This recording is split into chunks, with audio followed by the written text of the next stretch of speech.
아멘. 예, 저희 찬송가교에 있는 교동문 19번 함께 교독하도록 하겠습니다. 교동문 19번입니다. 예, 시편 32편의 말씀입니다. 교동문 19번. 예, 우리 다 같이 교독하도록 하죠. 제가 먼저 교독합니다. 허물의 사함을 받고 자신의 죄가 가려진 자는 복이 있도다. 마음에 간사함이 없고 여호와께 정죄를 당하지 아니하는 자는 복이 있도다. 내가 입을 열지 아니할 때 종일 신음함으로 내 뼈가 쇠하였도다. 주의 손이 주야로 나를 부르시니 내 주맥이 빠져서 여름 가운데 마음같이 되었나이다. 주께 내 죄를 아뢰고 내 죄악을 숨기지 아니하였더니 곧 주께서 내 죄악을 사하셨나이다.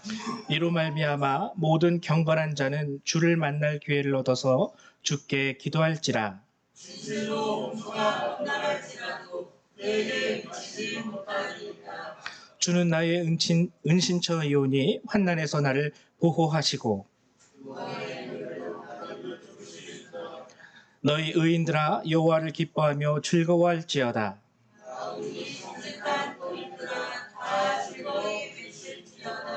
아멘. 예, 앉아주시기 바랍니다. 우리 찬송 한 장 더 찬양하죠. 35장 함께 찬양하도록 하겠습니다. 찬송 35장입니다.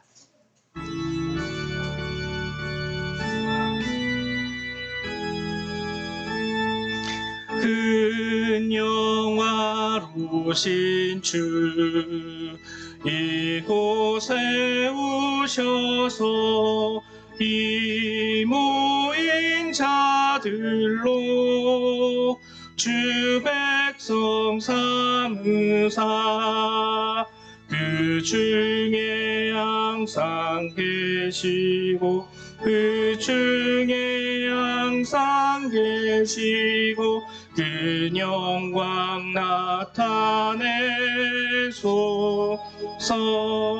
이 백성 기도와 또 예물드림이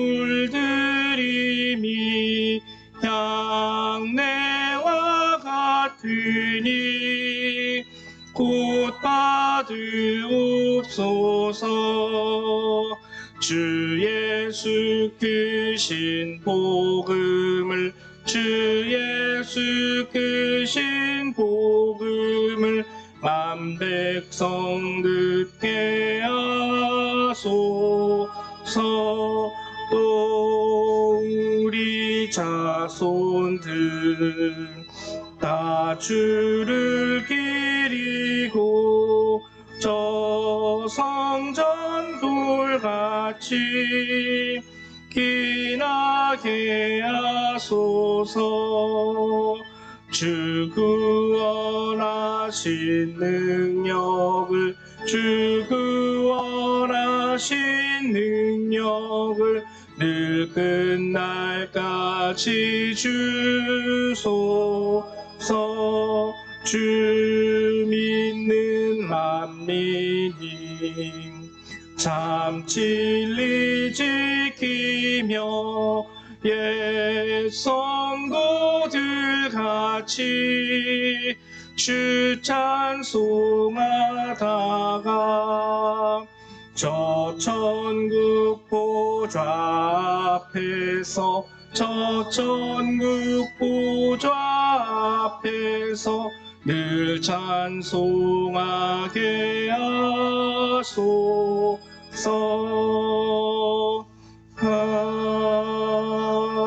아멘. 예, 이 시간에는 우리 조민경 집사님 나오셔서 우리 예배를 위해서 기도해 주시겠습니다.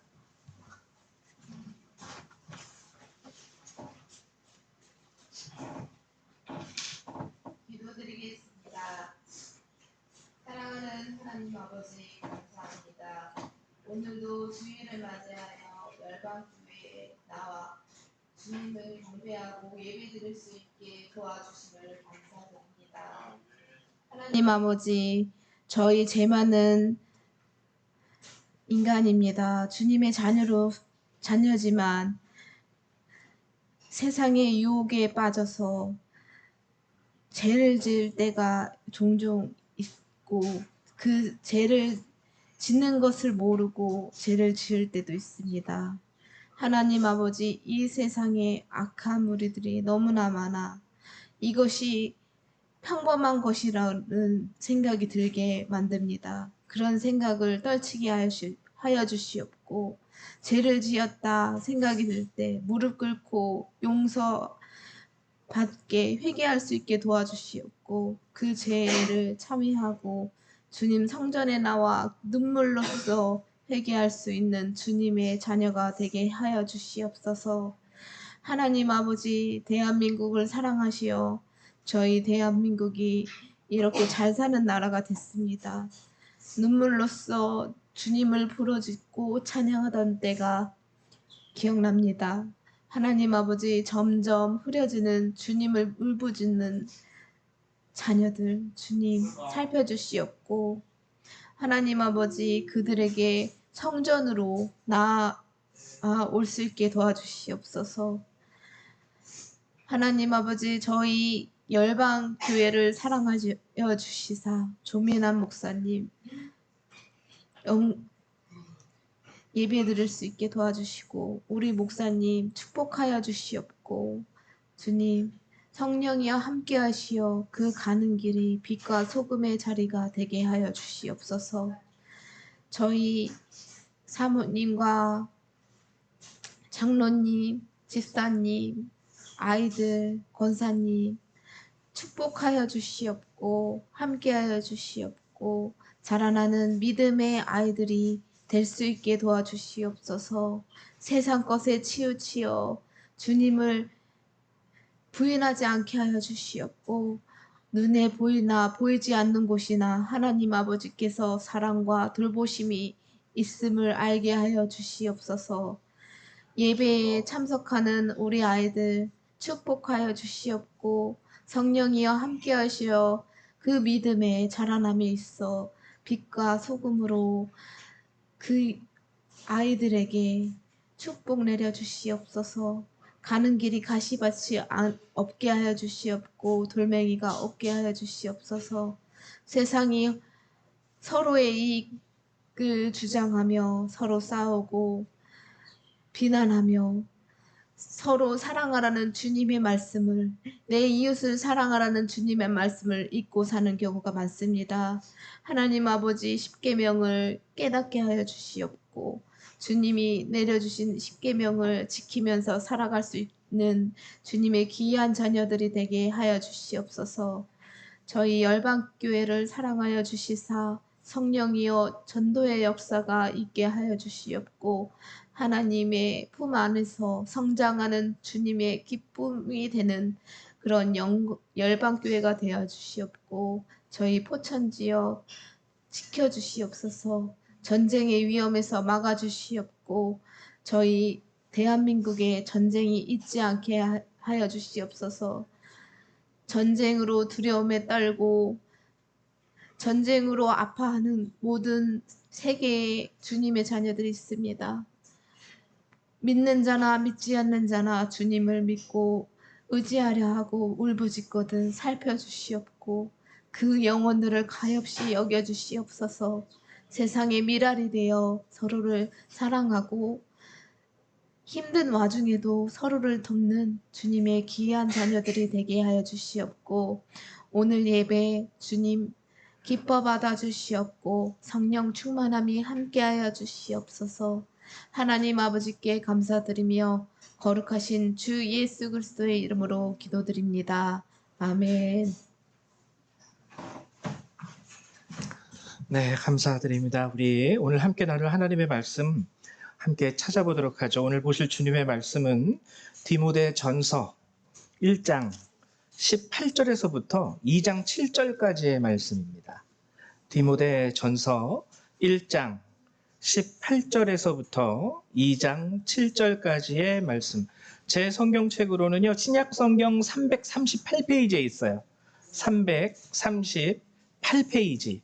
신약 성경 338페이지에 있습니다.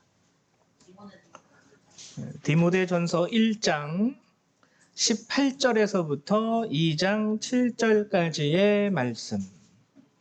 네, 다 찾으셨죠? 같이 교독하도록 하죠. 제가 먼저 교독합니다. 아들 디모데야, 내가 내게 이 교훈으로서 명하노니 전에 너를 지도한 예언을 따라 그것으로 선한 싸움을 싸우며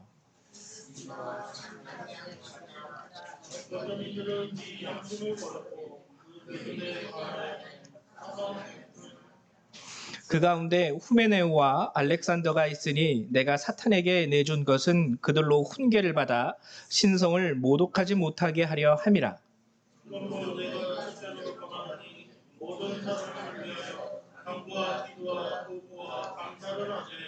임금들과 높은 지위에 있는 모든 사람을 위하여 하라. 이는 우리가 모든 경건과 단정함으로 고요하고 평안한 생활을 하려 함이라.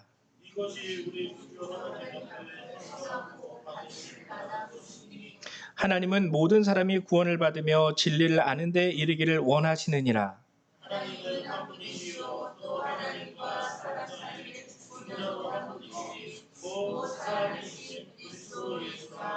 그가 모든 사람을 위하여 자기를 대속물로 주셨으니 기약이 이르러 주신 증거니라.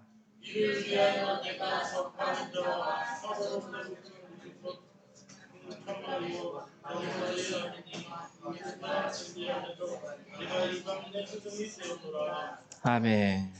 예, 오늘 이제 디모데전서의 말씀을 함께 후반부 말씀을 나누려고 하는데요. 제가 우리 부탁을 받았습니다. 저희가 항상 매달 마지막 주는 가족 예배로 아이들과 함께 다 모여서 예배를 드리는데 마지막 주만은 아이들의 눈높이에 맞는 설교, 말씀을 전해달라 그래서요.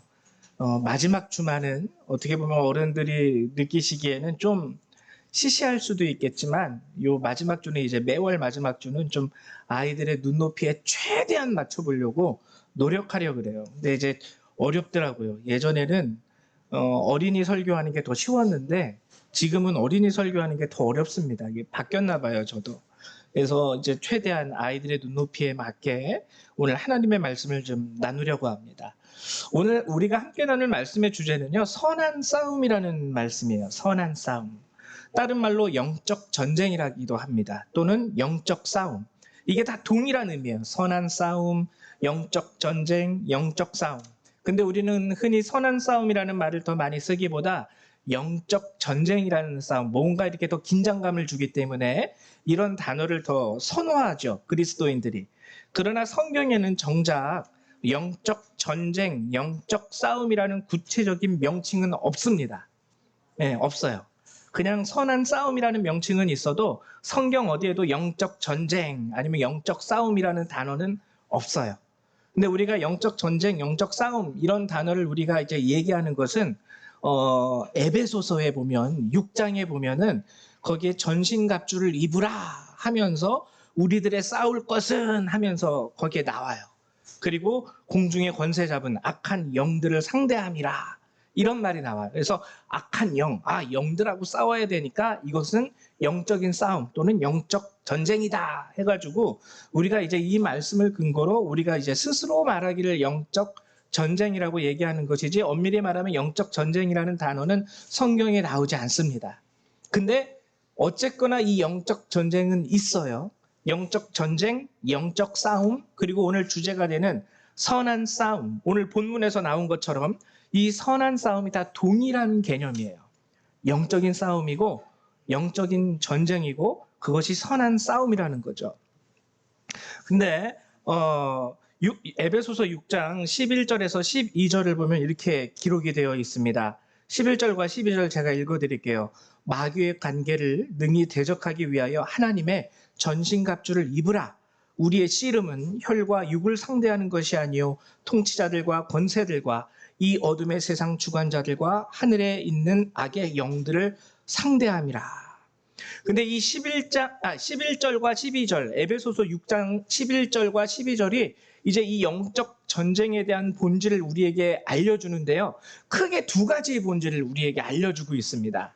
알려주고 있어요. 근데 우리는 여기서 그 두 가지 중에서 한 가지밖에 못 봐요. 일반적으로. 그게 뭐냐면 12절. 이거는 싸움의 대상이에요. 누구를 상대해야 되는지에 대한 싸움의 대상. 그래서 일단 악의 영들, 그러니까 예수 그리스도의 이름으로 사탄아 물러가라. 우리는 요것밖에 생각을 못합니다. 요것밖에 생각을 못해요. 예수 그리스도의 이름으로 명하노니 귀신아 떠나가라. 이게 잘못된 건 아닌데요. 성경이 절대적으로 알려주려고 하는, 적어도 우리 그리스도인들에게 알려주려고 하는 것은 거기에 있는 게 아니에요. 거기에 있는 게 아니에요. 우리가 싸움을 싸울 때, 여기 성경적인 표현으로 보면은 싸움이라기보다 씨름이죠. 씨름은 어떤 경기예요. 경주를 할 때 나와 함께 경주하게 될 그 경쟁자, 상대자가 누군지도 알아야 되지만 더 중요하게 알아야 되는 것은 뭐냐면 어떻게 싸워야 되는지를 알아야 되는 거예요. 어떻게 싸워야 되는가. 싸움의 방식, 영적 전쟁에서 성경이 우리에게 알려주는 그 싸움의 방식, 그리고 우리가 상대해야 할 그 사단의 무기, 이거를 좀 더 우리가 정확히 알아야 됩니다. 성경은 그것도 우리에게 알려주고 있어요. 우리 초등학생들 한번 물어볼게요. 초등학생들. 우리가 영적 전쟁 그러면은 만약에 귀신하고 싸운다 그러면은 뭐가 여러분 떠올라요? 그렇지. 십자가인데 보통 보면 첫 번째로 보통 사람들은요, 우리가 마귀하고 싸워야 돼요. 귀신하고 싸워야 돼요. 그러면 뭐 이런 거 생각합니다. 이 뭐예요? 그렇지. 애들 입장에서는 뭐 좀비가 나타나나? 마귀를 대적하라 그러면 좀비가 나타나나? 아니면 또 여러분 이거 아시죠? 이게 뭐죠? 저주의 인형. 막 인형에다가 이렇게 막 침 꽂아대면은 막 그게 뭐 이렇게 그 사람이 뭐 아프거나 다치거나 뭐 이런 거 생각해요. 우리가 사단과의 그러한 전투를 생각하면 보통 공포 영화에서 나오는 머리 푸른 귀신들이 입에서는 막 핏물이 줄줄 흐르면서 이러면서 다가와가지고 뭔가 사람을 해하는 것들, 또는 우리 옛날에 나오는 이거 뭐죠? 이거는 드라큘라 흡혈귀 뭐 요런 거 생각하고, 또 요즘에는 이거 뭐지 이거? 조커예요. 하여튼 이런 귀신들이 막 우리한테 와가지고 씌워가지고 해코지하고 막 요런 거를 생각해요. 이거를 무시할 수는 없습니다. 실제로 사단은 존재하기 때문에, 귀신은 존재해요. 실제로 우리에게 해악을 가해요. 근데 적어도 예수를 믿는 그리스도인들에게 있어서는 싸움의 방식이 다릅니다. 싸움의 방식이 달라요. 실제로 살아가다 보면은요, 신접한 자들이 있어요. 근데 대부분 예수를 안 믿어요. 안 믿거나 예수를 믿어도 그냥 명함으로만 그리스도인이라고 가지고 다니는 사람들. 실제로 예수를 믿는 사람들에게는요, 성경이 우리에게 단호하게 얘기하고 있는 것은 뭐냐면 사단은 이미 패배했다라는 거예요. 그래서 하나님의 자녀가 된 자들은요, 귀신이라는 존재를 알아야 되지만 그 존재에 대해서 세상이 느끼는 그 감정으로 두려워할 필요는 없다라는 거예요. 귀신이 나한테 와서 해코지하지 않을까? 밤에 꿈속에서 나한테 찾아와서 내 목을 조르고? 100% 아닙니다. 100% 아니에요. 왜냐하면 성경이 그걸 알려주고 있어요. 요한복음 오늘 보면 12장 31절, 이제 이 세상에 대한 심판이 이르렀으니 이 세상의 임금이 쫓겨나리라. 에베소서 6장 11, 12절에서 나온 이 세상의 권세 잡은 자들, 그들에게 대해서 이 세상의 임금이 쫓겨나리라. 16장 33절, 이것을 너희에게 이르는 것은 너희로 내 안에서 평안을 누리게 하려 함이라. 세상에서는 너희가 환난을 당하나 담대하라. 내가 세상을 이기었노라. 그리고 야고보서, 그런즉 너희는 하나님께 복종할지어다. 마귀를 대적하라. 그리하면 너희를 피하리라. 마귀가 싸울 생각도 못한다는 거예요. 귀신들이. 그리스도인들에게는 이럽니다. 왜?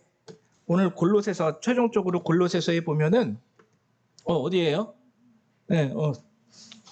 골로새서 2장 15절에 보면 통치자들과 권세들을 무력화하여 드러내어 구경거리로 삼으시고 십자가로 그들을 이기셨느니라.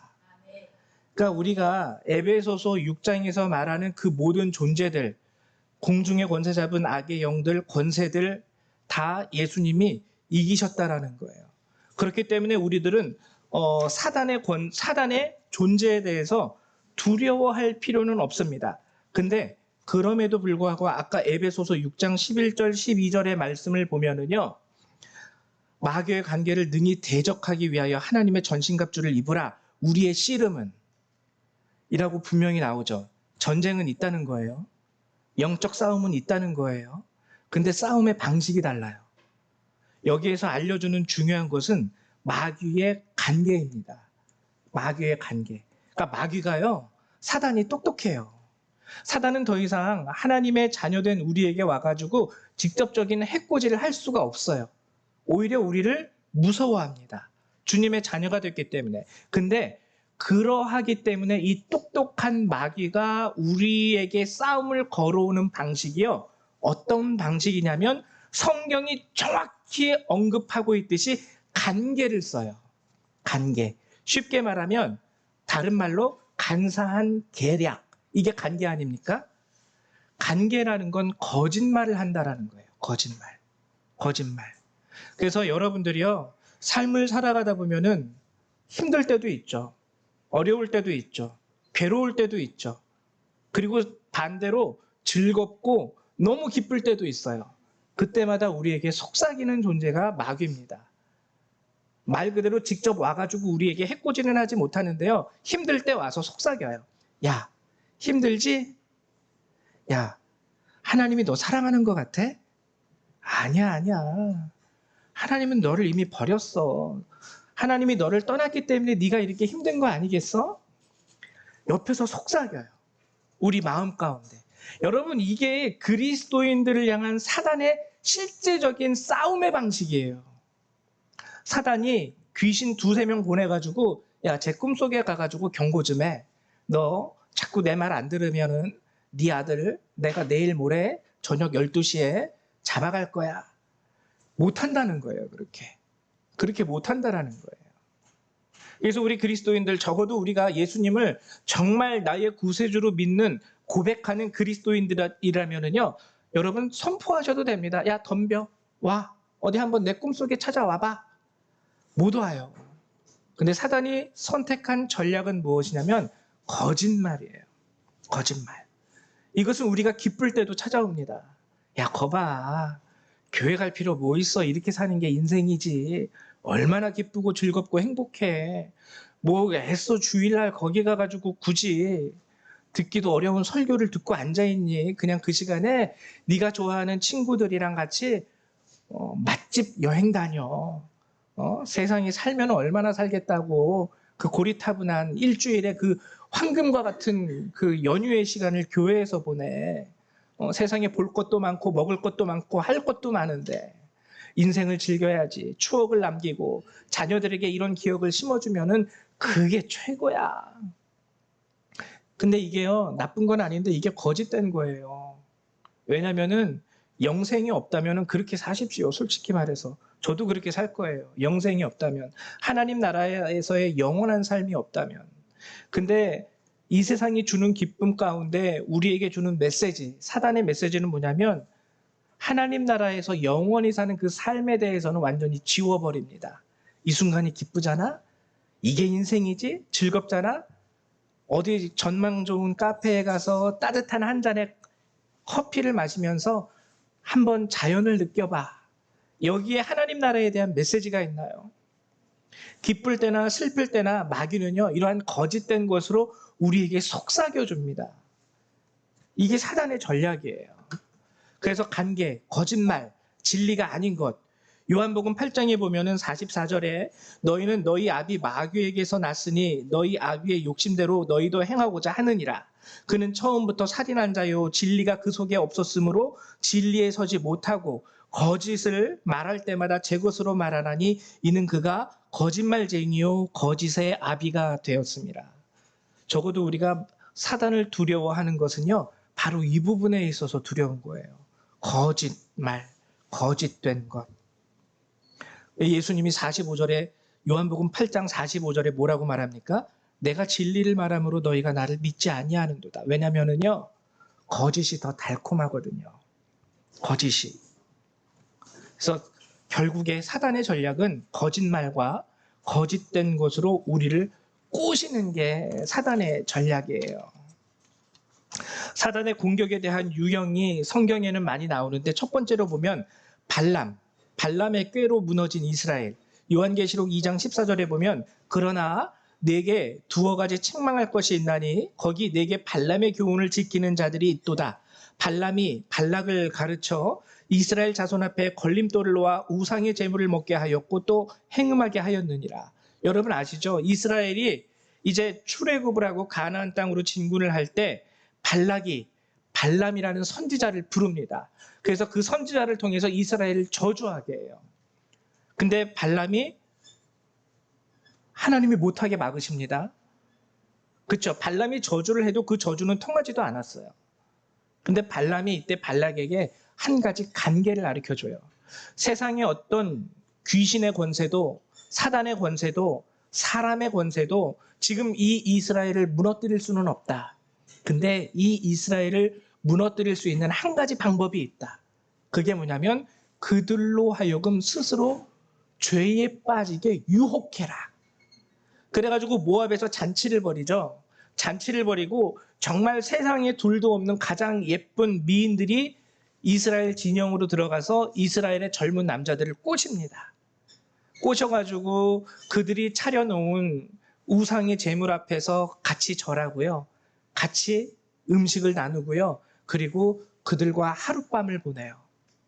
하나님이 이 사실에 대해서 진노하셨어요. 그러니까 우리가 잘 알아야 되는 것은요. 마귀가 와서 해코지해가지고 이스라엘이 망한 게 아니라는 거예요. 이 관계에 빠졌어요.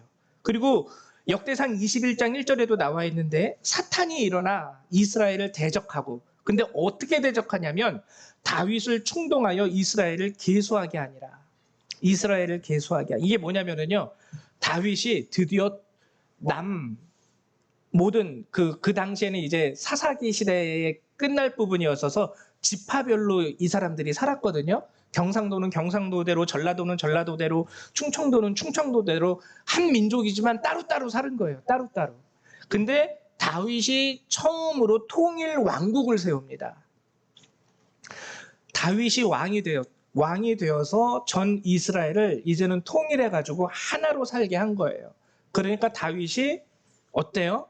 게다가 주변에 있는 접경국까지 다 조공을 바치게 해요. 가장 큰 거의 제국에 가까운 땅덩어리를 그 당시에 다윗이 다스리기 시작했어요. 그래서 어깨에 힘이 들어가겠죠. 우쭐우쭐.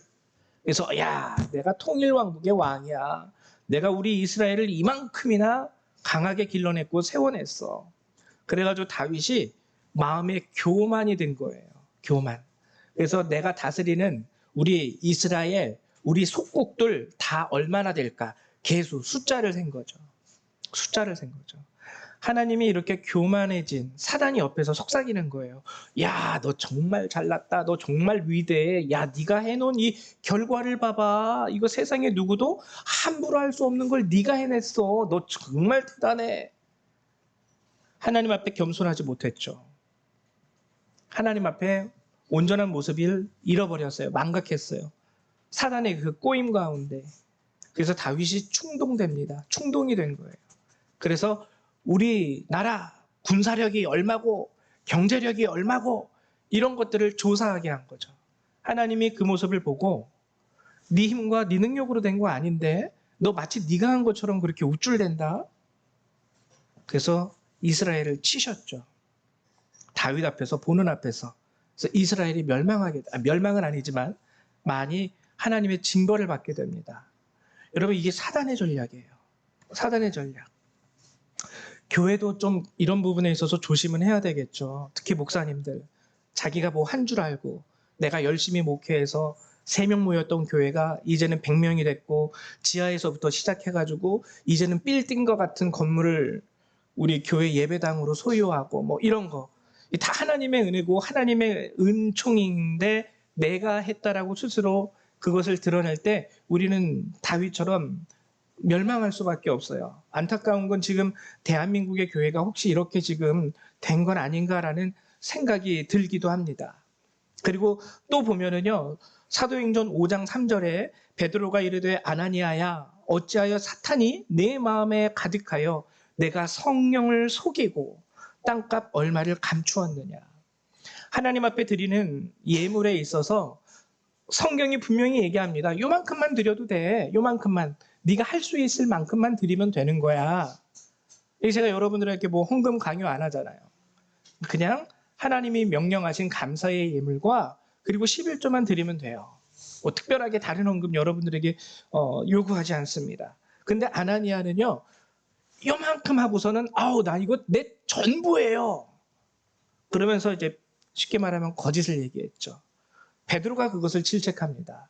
요만큼만 드려도 하나님 저는 요만큼만 드리겠습니다 해도 하나님이 기뻐하실 텐데 왜 전부가 아니면서도 전부인 것처럼 모든 사람 앞에 거짓말로 하나님 앞에 드리느냐. 성령은 우리에게 마귀는 이렇게 우리를 속이는 존재입니다. 속이는 존재예요. 야, 요것만 드려. 그리고 다 드렸다고 해. 그러면 사람들이 너한테 와, 저 사람은 있는 거 다 드렸대. 너를 우러러보게 될 거야. 사단은 우리에서요 이렇게 속삭이는 거예요. 그리고 고린도 후서 2장 11절에도 이는 우리로 사단에게 속지 않게 하려 함이라 우리는 그 계책을 알지 못하는 바가 아니로다. 우리도 알아요. 사단이 거짓말하는 자라는 것을. 근데 잘 속아요. 그래서 성경이요 우리에게 항상 경고하는 것은 영찬이 앉으세요. 성경이 우리에게 경고하는 것은 사단에게 속지 말아라지. 사단에게 속지 말아라지. 사단이 꿈속에서 너에게 찾아와서 네 목을 조르기 전에 뭐 하지 말아라 이런 말 안 해요. 사단에게 속지 말아라. 고린도 후서 11장 14절 이것은 이상한 일이 아니니라 사탄도 자기를 광명의 천사로 가장하나니. 이러한 사단의 공격에 대해서 영적 전쟁에 대해서 우리가 주의해야 할 것이 한 가지 있습니다. 그게 뭐냐면은요. 아까 말씀드렸다시피 사단의 공격의 핵심, 영적 전쟁에서 사단이 쓰는 무기의 핵심은 간사한 계략, 거짓말입니다. 왜일까요? 왜냐면은요.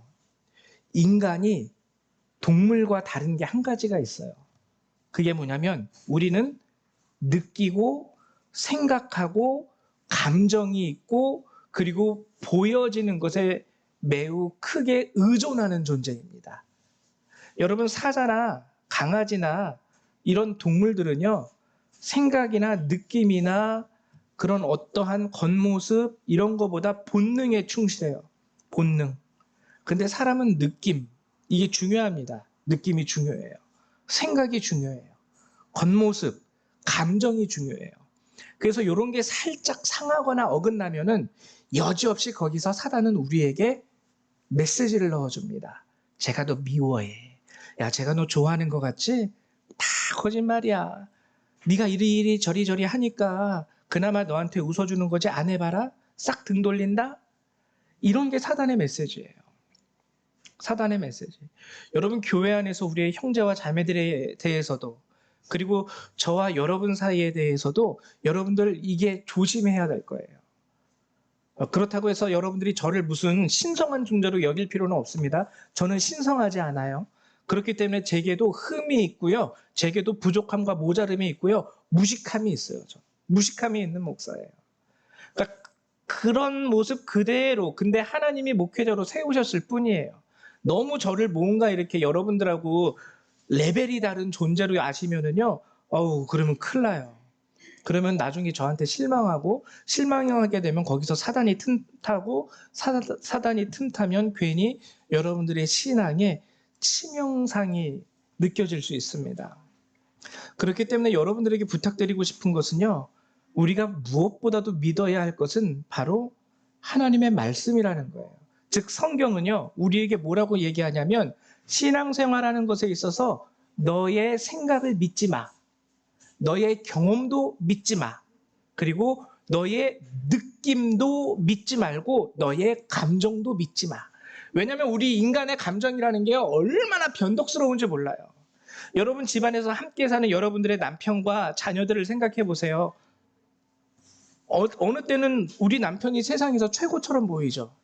어느 때는 내 아내가 세상에서 최고처럼 보이지만 또 어느 순간에 보면은 어제는 최고인 줄 알았는데 오늘은 둘도 없는 왼수예요.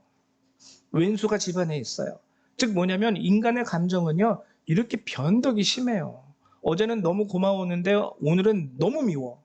내 배 아파서 난 내 자식이라 할지라도. 그게 우리의 본질입니다. 우리의 감정이고 우리의 느낌이 그래요. 잘 우리를 속여요. 우리의 느낌과 감정처럼 세상에 변덕스러운 게 없다라는 거예요. 기도할 때도 똑같습니다. 그렇기 때문에 기도할 때 느낌에 매달리는 기도 하지 마십시오. 하나님, 오늘 기도했는데 왜 내 마음에 평안의 느낌이 오지 않습니까? 하나님, 날 버리셨습니까? 아니라는 거예요. 기도할 때 자기가 느낀 것을 하나님의 응답으로 여기는 사람들을 굉장히 많아요. 은연중에 너무 많아요. 내가 기도했는데 하나님이 내 마음에 이런 느낌을 주셨어. 그것을 진리인 양 착각하는 분이 많습니다. 아니에요. 그래서 오늘 보면, 말씀을 보면은 이 영적 전쟁을 위해서 오늘 본문 18절에 보면 뭐라고 얘기하냐면, 아들 디모데야, 내가 내게 이 교훈으로서 명하노니 전에 너를 지도한 예언을 따라 그곳으로 선한 싸움을 싸워라. 예언을 따라. 여기서 말하는 예언이라는 거는요, 여러분들이 누구 찾아가서 기도해 주세요 하고 응답받은 그 기도 내용을 말하는 게 아니라 모세로부터 지금까지 선지자들을 통하여 하나님이 주신 기록되어진 성경의 말씀을 예언이에요. 이거 우리나라 성경의 예언으로 번역이 돼서 그렇지 하나님의 말씀입니다. 잘못 이해하시면 안 돼요. 하나님의 말씀을 따라 그곳으로 선한 싸움을 싸워라. 여러분, 우리가 느끼는 느낌과 감정은요, 너무 변덕스럽기 때문에 어느 날 너무 힘들어서 기도하러 갔는데, 기도하러 가면 하나님이 나에게 위로를 주시고 평안을 주실 것으로 알았는데 기도해도 변함이 없어요. 그럼 하나님이 나를 사랑하지 않는 것입니까? 내 느낌은 말해요. 하나님이 너를 버렸다고. 내 생각은 나에게 말합니다. 하나님이 지금 너로부터 많이 저렇게 떨어져 계셔. 너의 기도에 응답하지 않으시는 거야, 지금은. 내 느낌과 내 생각은 그렇게 말할지라도 성경은 뭐라고 얘기하시냐면요, 너를 향한 하나님은 주무시지도 않으시고 피곤하지도 않으시고. 성경은 이렇게 말해요. 그러면 내 느낌을 믿어야 될까요? 성경을 믿어야 될까요? 하나님은 우리에게 얘기하시기를 네 느낌, 네 생각은 집어치우고 성경에 내가 너를 향하여 뭐라고 기록되어 있는지 내가 써놓은 그 말씀을 믿어라. 그래서 디모데에게 말하기를 예언을 따라, 즉 하나님의 말씀을 따라 선한 싸움을 싸워라. 네가 가진 은사로 싸우는 것도 아니에요. 우리가 이것을 잘 알아야 됩니다. 거짓된 자에게 우리가 대항할 수 있는 무기는 진리예요. 그래서 사단이 예수님 공생애 시작하기 전에 사단이 유혹했을 때 예수님이 무엇으로 다 물리치십니까? 하나님의 말씀으로 물리치세요. 그리고 영적 전쟁을 위하여 두 번째로 우리가 가져야 되는 것은 19절, 믿음과 착한 양심을 가지라. 어떤 이들은 이 양심을 버렸고 그 믿음에 관하여는 파선하였느니라. 말씀을 안다고 하면서도, 예수를 믿는다고 하면서도 믿음과 착한 양심을 버리면은요, 그 말씀은 더 이상 그 사람에게 있어서는요, 생명과 능력이 되지 못합니다. 그냥 인쇄 책에, 종이에 인쇄되어진 글자 외에는 아무것도 아니라는 거예요. 믿음과 착한 양심을 가져야 돼요. 하나님의 말씀이 능력이 되기 위해서는. 하나님을 믿는다고 얘기하면서도 지금 크리스찬들, 그리스도인들 보면은 하나님을 믿는다 말하면서도 사는 것은 하나님의 말씀대로 안 살아요. 다 자기 이익을 따라서 여기서는 좀 융통성 있게 성경에 이렇게 기록됐다고 그대로 다 살 거 아니고 여기서는 좀 이렇게 뒷거래도 좀 하고 여기서는 이렇게 좀 눈 감기도 하고 그래야지 인생이 사는 거지. 근데 오늘 보면 20절에 보면 오늘 본문 말씀, 그 가운데 후메네오와 알렉산더가 있으니 내가 사탄에게 내준 것은 그들로 훈계를 받아 신성을 모독하지 못하게 하려 함이라. 이 후메네오와 알렉산더는요, 예수를 믿는 자들이었습니다. 근데 믿음과 착한 양심을 사는 것에 있어서는 버렸어요. 방금 전에 제가 드린 것처럼 자신의 이익을 위하여 하나님을 믿음에도 불구하고요, 거짓과 악수합니다. 거짓과 손잡아요. 거짓을 추구하고 살아요. 성경은 그것을 신성모독이라고 얘기합니다. 여러분들에게 하나님한테 손가락질하면서 쌍욕을 하는 게 신성모독이 아니라 하나님을 믿습니다 얘기하면서 뒤에서는 진리를 따라 살지 않는 그 삶, 세상 사람들이 말하는 그 가치를 따라 사는 그 삶을 성경은 신성모독이라고 하는 거예요. 너 나를 믿는다고 하면서도 어떻게 그렇게 살아? 이게 신성모독이에요. 하나님 존전에다 대고선 어떻게 이러실 수 있어요? 하면서 하나님한테 역성을 내고 쌍욕을 하는 게 신성모독이 아니라는 거예요. 잘 알아야 됩니다. 그 다음에 영적 전쟁을 위해서 성경이 우리에게 또 말하는 것은 무엇이냐면 2장부터 그러므로 내가 첫째로 권하노니 모든 사람을 위하여 간구와 기도와 도고와 감사를 해라. 중보기도죠. 모든 사람을 위하여. 임금들과 높은 지위에 있는 모든 사람을 위하여 하라. 이는 우리가 모든 경건과 단정함으로 고요하고 평안한 생활을 하려 함이라. 결국에 평안하지 않을 때 유혹이 찾아오기 때문에 그래요. 평안하지 않을 때. 나만 괜찮으면 될까요? 안 그래요. 여러분, 우리 작은 공동체이지만은요, 우리 교회가 굉장히 작은 공동체입니다. 여기서 한 명만 평안하지 않아도요, 거기에서부터 일어나는 파급적인 그 효력이 대단합니다. 대단해요.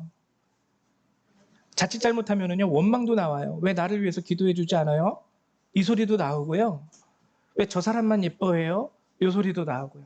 우리가 모두가 다 평안해야 돼요. 내 일이 아니라도, 아, 저분이 지금 어려운 상황 가운데 있구나. 그럼 저분을 위해서 기도해야 되겠다. 가깝게는 여러분들의 가족, 그리고 여러분들의 교회를 위해서 기도하십시오. 그래서 우리 교회 아프신 분들, 그리고 여러 가지 크고 작은 일이 있으신 분들은요, 저한테 얘기하기 어려우시면 저희 집사람한테라도 얘기해 주셔야 돼요. 제가 왜냐면 그거 놓고 많이 기도하거든요. 아, 이분은 기도 제목이 이거구나, 저분은 기도 제목이 저거구나. 그럼 내가 저분 위해서. 다행히도 우리 교회가 작은 교회라서요, 기도할 수가 있어요. 큰 교회였으면은 만약에 300명, 400명이면은 그 3, 400명의 일들을 제가 들어도 어떻게 다 기억하면서 기도할 수 있겠습니까? 나도 사람인데. 그래서 성경이 얘기하는 것은 너뿐만이 아니라 너 주변에 있는 사람들도 평안해야지 너희가 그나마 유혹을 안 받고 신앙생활할 수 있어. 그래서 중보의 기도를 우리에게 명령합니다. 그리고 오늘 3절과 4절을 보면 이것이 우리 구주 하나님 앞에 선하고 받으실 만한 것이니 하나님은 모든 사람이 구원을 받으며 진리를 아는 데 이르기를 원하시느니라. 진리만이 우리를 구원할 수 있고 사단의 마지막 무기, 마귀의 관계로부터 우리를 지켜줄 수 있어요. 여러분, 그리고 이게 하나님 앞에 선하고 받으실 만한 것입니다. 선하다라는 뜻은요, 여기서 본문에서 선하다라는 뜻은 본래의 목적에 잘 부합하다라는 뜻이에요. 본래의 목적에 잘 부합하다. 예언을 따라, 즉 말씀을 따라서 살아가는 것, 그리고 우리 주변에 있는 모든 자들, 더 나아가서는 국가와 민족, 사회, 위정자, 이런 사람들을 위해서도 여러분들이 기도해 주는 것, 그리고 믿음을 가졌기에, 진리를 알기에 믿음과 착한 양심을 따라 살아가는 것, 이것이 하나님이 원하시는 우리 싸움의 방법이라는 거예요. 하나님이 원하시는 우리 싸움의 방법. 그러니까 우리가 가끔 가다가요, 그리스도인들이 미련한 싸움 하시면 안 돼요. 미련한 싸움. 예수를 믿지 않는 자들 중에서는요, 실제로 귀신 들린 자들이 있습니다. 있어요. 우리 안에 성령이 거주하듯이 그들 안에도 사단의 영이 거주하는 경우가 있어요. 그들에게 가서는 우리가 예수의 이름으로 그 귀신을 물리쳐야 돼요. 쫓아내야 돼요. 근데 여러분들 삶 가운데서 여러분들이 적어도 하나님의 말씀 안에서 진실되게 하루하루를 살아가시는 분이시라면 마귀야 물러가라 할 필요 없어요. 귀신아 떠나가라, 누구한테 가서 기도받으면서 그렇게 할 필요 없어요. 그냥 하나님의 말씀 진리를 따라 살고 여러분들 스스로가 그 말씀 안에서 대적하시면 그들은 여러분들 앞에 꼼짝 못합니다. 이게 성경이 우리에게 알려주는 말이에요. 그러므로 마무리를 할게요. 영적 전쟁이라는 것은요, 결국 나 자신과의 싸움이에요. 사단은 패배했지만 여전히 우리를 속입니다. 왜? 스스로 넘어지게 하려고. 이제 싸워서 이길 수 있는 존재가 아니에요, 우리는. 하나님의 자녀들은. 그렇기 때문에 사단은요, 걸림돌을 놔요. 넘어져라, 넘어져라. 거짓말해서 쓰러져라, 엎어져라, 자빠져라. 옆에서 고사를 지내고 있다는 거죠. 한마디로. 어떻게 하지는 못하겠고. 이게 영적 전쟁입니다. 나 자신과의 싸움이에요. 유혹은 계속 들어와요. 유혹은. 그렇지만 말씀으로 이겨내는 거죠. 그리고 진리를 따르고 말씀에서 벗어나지 않아야 합니다. 여러분, 특별히 우리에게 있어서 이것 중에 하나가 뭐냐면 세상이 보여주는 거짓된 행복과 가치. 세상이 보여주는 거짓된 행복과 가치. 뭐가 있어요? 뭐가 있냐면 여러분도 이렇게 하면 성공하실 수 있습니다. 이런 사람들. 그게 거짓된 거는 아니겠죠. 그 사람이 실제로 성공했으니까 그렇게 얘기하는 거겠죠.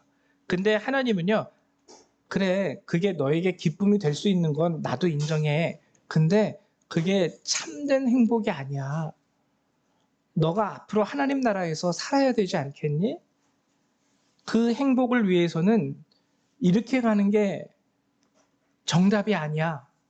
네가 그 사람처럼 하면 돈도 잘 벌 수 있고, 그리고 죽을 때까지 건강한 몸으로 살아갈 수 있는 것은 사실이겠지만 하나님 나라와고는 관계없는 길이야. 그러니까 사단은 하나님의 나라를 보여주지 않고요, 여기서 우리가 누릴 수 있는 행복을 보여줍니다. 그리고 그것을 강요하고요, 그것을 인간 최고의 유토피아로 우리에게 보여줘요. 이렇게 살아야지. 이게 행복이지. 한 번밖에 못 사는 인생인데. 거기에서 나오는 게 욜로족 아닙니까? 욜로. You only live once예요. 당신은 한 번밖에 살지 못합니다. 그렇기 때문에 좀 죄가 되든 뭐가 되든 즐길 수 있으면 마약도 하고 즐길 수 있으면은 다 하라는 거예요. 어차피 한 번밖에 못 사는 인생인데 뭘 지키면서 사니? 재밌으면 해. 이게 욜로예요. 성경은 그래 재밌긴 하겠지만 청년에게 뭐라 그럽니까? 청년아 네 마음대로 살아라. 그러나 반드시 너의 산 것으로 하나님이 너를 심판하실 줄 알아라. 성경이 말하는 게 이것 아닙니까? 예수님도 겟세마네 기도에서 하신 기도가 뭐예요? 예수님이 겟세마네 기도가 힘들었던 게 뭐냐면 아버지의 뜻대로 그리고 내 뜻대로, 결국에 예수님이 말씀하신 것은 아버지의 원대로 하옵소서였어요. 하실 수만 있다면 이 잔이 좀 내게서 벗어나게 해주십시오. 나 이거 하기 싫어요 주님, 이거잖아요. 근데 결국엔 주님이 주님 뜻대로 하십시오 라고 고백한 것이 겟세마네 기도의 핵심입니다. 그리고 영적 전쟁이란 중보기도예요. 나뿐만이 아니라 우리 모두의 평안을 위해서, 평안에서 벗어날 때 우리는 쉽게 속게 됩니다. 가정, 교회, 나라, 정치. 특별히 오늘 디모데전서가 기록되었을 당시에는요, 로마의 네로 황제가요, 로마에 아주 커다란 화재가 일어났을 때였거든요. 로마의 거의 절반 정도 되는 그 시가 다 불에 탔어요. 사람들이 그래서 그렇게 불타면 정치하는 사람들에게 원망이 가잖아요. 그래서 네로가 그때 이 불지른 사람들이 기독교인들입니다 해가지고 기독교인들을 그때 처참하게 살육을 했습니다. 기독교인들을요, 이따만한 나무 꼬챙이에다가 사람을 꽂아요. 그래가지고 그 시신에다 불을 붙여서 밤거리에 그 등불로 사용했어요. 그 정도로 기독교인들을 굉장히 핍박하던 시대에 사도 바울은 뭐라 그러냐면 위정자들을 위해서 기도해라. 그들을 위하여 기도함으로 우리가 평안을 찾을 때에 우리가 사단의 계략에 관계에 속지 않고 우리가 끝까지 진리를 사수할 수 있으니까. 지금도 그렇죠. 너무나도 여러분들 느낄 거예요. 선거철만 되면 빨간색, 파란색 너무나도 나누어져 있고 마치 내가 지지하는 그 당이 뽑히지 않으면 세상이 무너지는 것처럼 말하는 사람들. 근데 가만히 보니까 뭐 안 무너졌더라고요. 문재인 대통령이 됐을 때 세상이 무너질 줄 알았는데 안 무너졌고, 윤석열 대통령이 대통령 됐을 때 세상이 무너진 줄 알았는데 아직 대한민국은 무너지지 않았어요. 즉 뭐냐면 하나님이 하세요. 우리들은 그들을 위해서 기도할 수 있어야 됩니다. 기도하지 않고 손가락질 하면 하나님도 그걸 웃기게 봐요. 그리고 마지막으로 선한 싸움, 영적 전쟁이란 선한 싸움입니다. 선한 싸움은요, 본래의 목적에 잘 부합하는 싸움, 하나님이 인정하시고 하나님이 받으실 만한 싸움이에요. 우리 드라큘라 영화 보면은 어떻게 합니까? 드라큘라를 이기기 위해서 잠잘 때 자기 침실에다 드라큘라가 싫어하는 그 마늘 막 걸어놓고 십자가 막 걸어놓고 그러면 사단이 도망갈까요? 도망 안 가요. 그것은 하나님이 보시기에 선한 싸움, 진정한 영적 싸움이 아니에요. 잠잘 때 머리맡에다가 이따만한 십자가 집어넣고 저기 벽면마다 다 십자가 그려놓고 사단이 싫어하는 예수님 사진 잔뜩 붙여놓고 그리고 이 성경책 한 장 한 장 찢어가지고 벽지로 사용하고 그러면은 귀신이 오지 않겠지. 뭐 부적이랑 다른 게 뭐가 있어요. 하나님이 받으실 만한 영적인 싸움의 모습이 아닙니다. 이것은. 아니 그거 말고 네 침실에다가 성경책 100권 갖다 놔도 소용없어. 그 말씀 진리를 네가 사수하면서 살면 거기서 사단은 쫓겨나는 거지. 세상에 가장 유명한 목사님이 네 남편이라 그래도 사단은 눈 꿈쩍 안 해. 여전히 너에게 속삭일 거고 여전히 너에게 거짓을 보여줄 거야. 오늘 본문의 말씀을 통해서 잘 아시길 바래요. 좀비나 드라큘라나 구미호나 또는 요즘 나오는 유명한 영화에 나오는 그 귀신들이나 다 허상입니다. 두려워할 필요 없어요. 적어도 예수를 믿는 저와 여러분은. 그러나 우리가 거짓에 속아 넘어질 때 우리 스스로는 넘어질 수밖에 없다는 것, 패배할 수 없게 된다는 것, 이것을 여러분들이 기억하시고 온전한 신앙생활 가운데 여러분들의 삶을 주 앞에 드리시기를 주님의 이름으로 축원을 드립니다. 우리 잠깐 기도하는 시간 갖도록 하죠. 하나님, 내가 예수를 믿으면서도 진리에 서지 못한 경우가 너무나도 많이 있습니다. 세상이 보여주는 거짓된 행복과 사단이 내게 속삭이는 잘못된 감정에 속아서 내가 스스로 넘어진 적이 너무나도 많이 있습니다.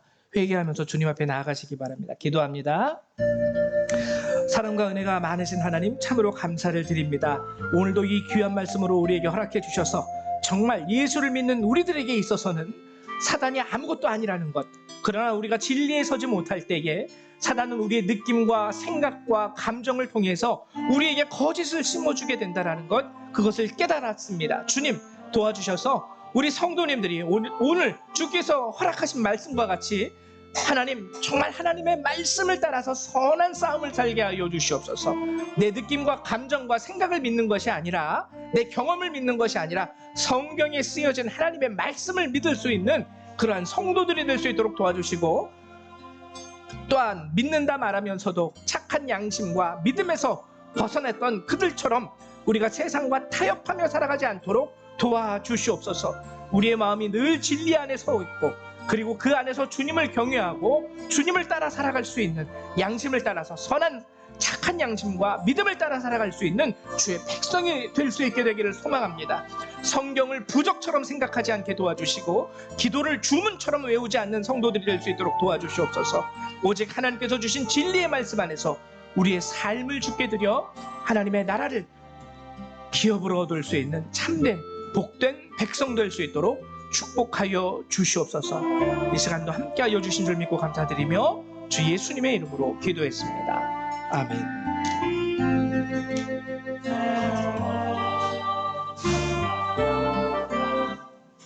네, 감사합니다. 우리 이 시간에는요, 찬송 351장 함께 찬양하시면서 준비하신 예물을 하나님 앞에 드리도록 하죠. 351장입니다.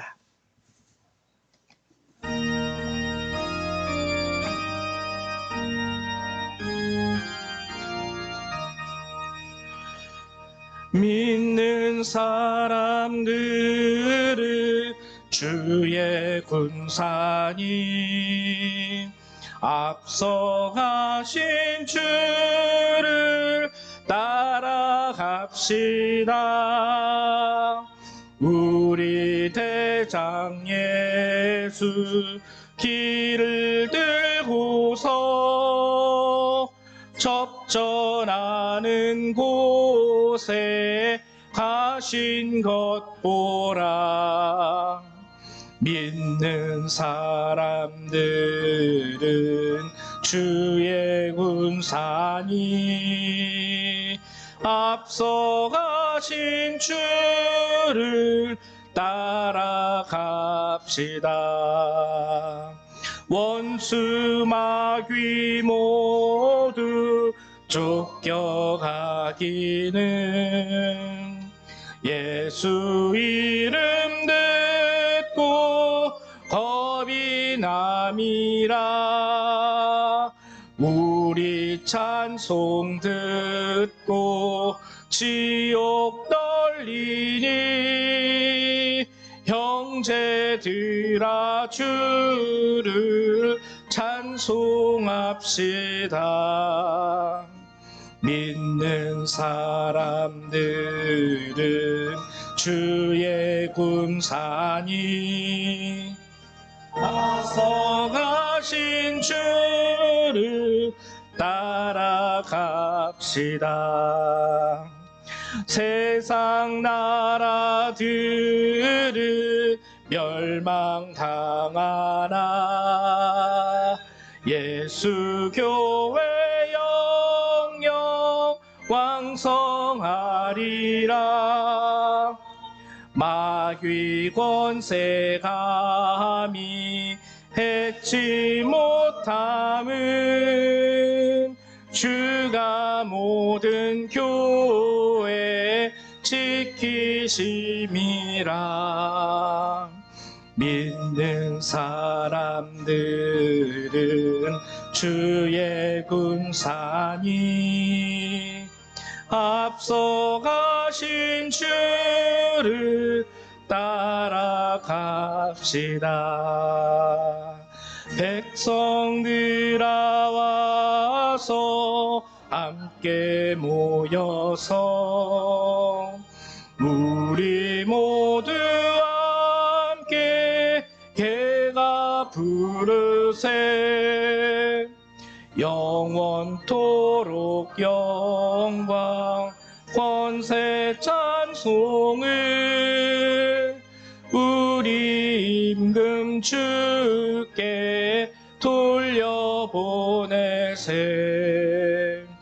믿는 사람들은 주의 군사니 앞서가신 주를 따라갑시다.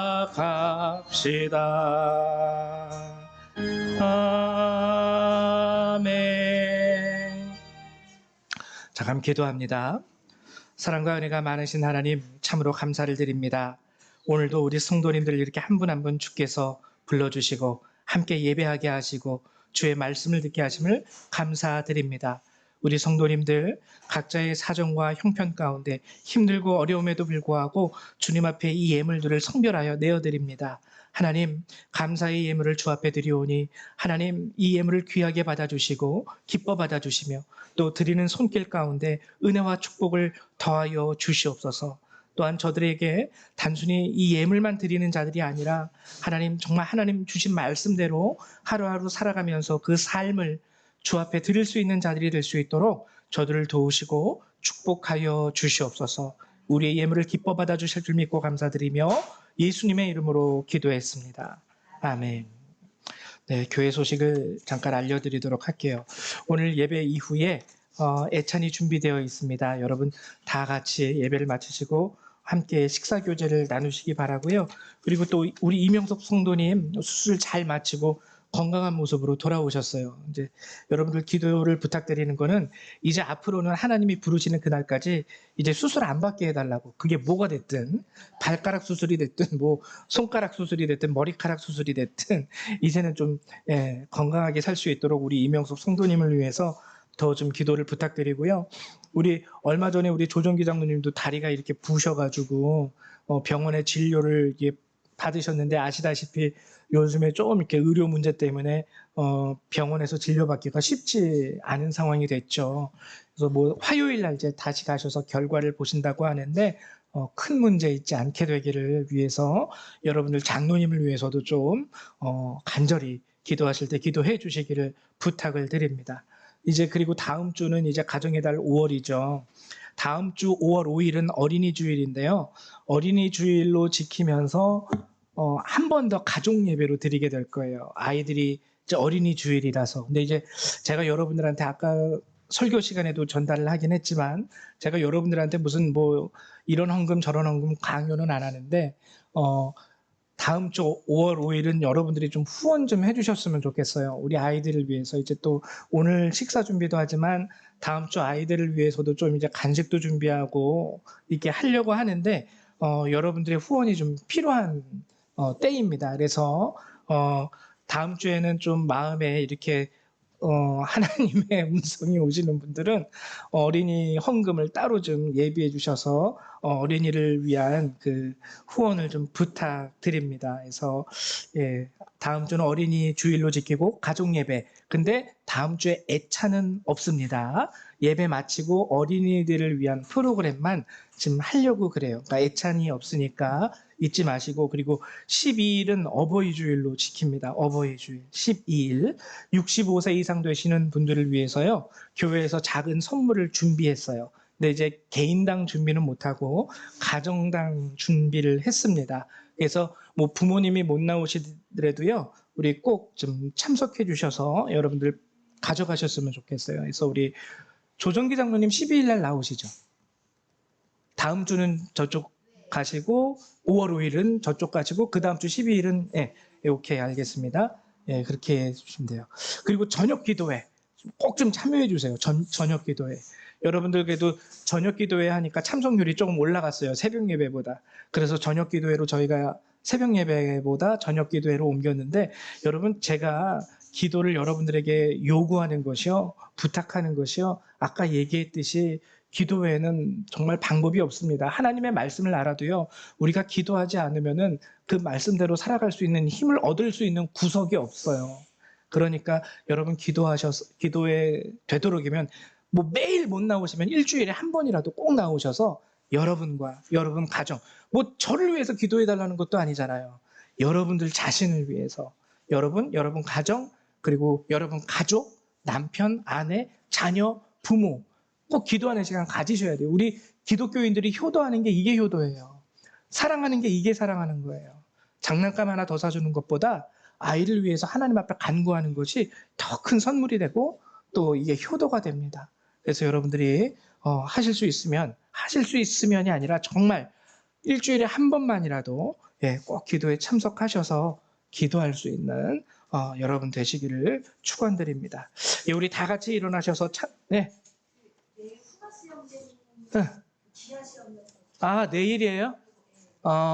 우리 토마스 형제님 내일 한국 귀화 국적다는 시험이 내일 인터뷰. Tomorrow you have an interview. 1시에. 오케이. 예, 그리고 오늘 우리 저기 뜨레 집사님이 우리 예쁜 태국 자매님 두 분을 뭐 전도는 아니고요. 전도는 아니에요. 근데 이제 섬김 이게 이제 또 전도 아니겠습니까? 예수 믿으세요라고 얘기하는 것보다 그래서 섬기기 위해서 이렇게 또 모시고 왔어요. 태국말로 고맙습니다. 모르겠는데 뭐지 사와디캅이었나? 코푼캅? 그래서 코푼캅 사와디캅. 이뻐요. 한국말 하세요? 한국말 하시네요. 그래서 환영합니다. 식사 같이 해요. 식사. 식사. 우리 다 같이 일어나셔서 찬송 1장 함께 찬양하시고요. 우리 축도로 예배를 마치도록 하죠.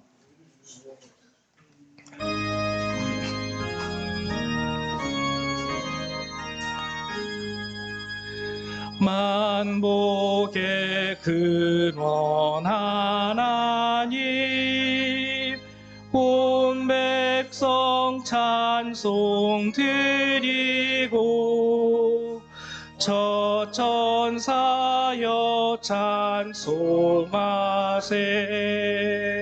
찬송 성부 성자 성령 아멘.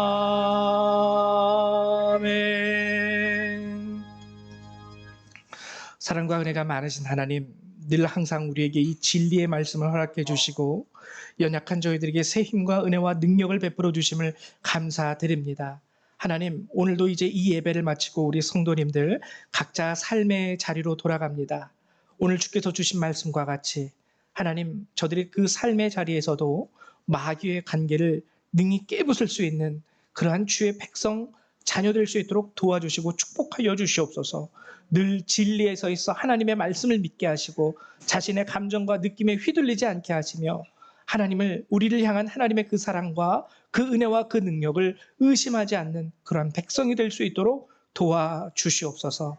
이 시간 이 예배를 마치고 나가는 모든 그리스도의 백성들, 그들의 삶과 머리 위에 하나님의 은혜와 예수 그리스도의 사랑과 성령의 능력이 늘 항상 함께하여 주시기를 성부 성자 성령 하나님의 이름으로 간절히 축원하옵나이다. 아멘. 할렐루야. 감사합니다. 예배를 마치겠습니다.